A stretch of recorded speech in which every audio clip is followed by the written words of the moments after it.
Ćao društvo, ja sam Miroslav Georgijević, a danas ću vam pokazati kako uz jedan mali trik možete office fotografisanje da unapredite značajno.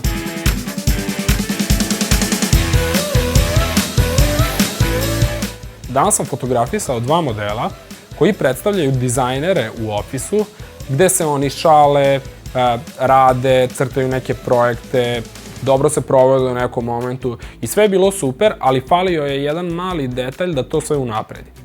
Uzeo sam jedno staklo, stavio ga na dva stativa i na njega polepio stikere koji su predstavljali kao neke podsjetnike u ofisu.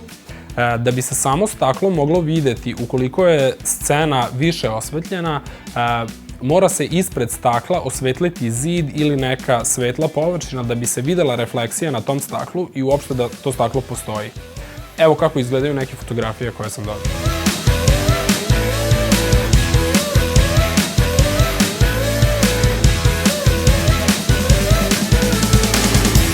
Nadam se da će vam ovo pomoći da unapredite svoje fotografije. Ukoliko ipak imate neke nedoumice, pitanja ili vas zanima kako nešto da fotografišete, slobodno postavite pitanje u komentarima.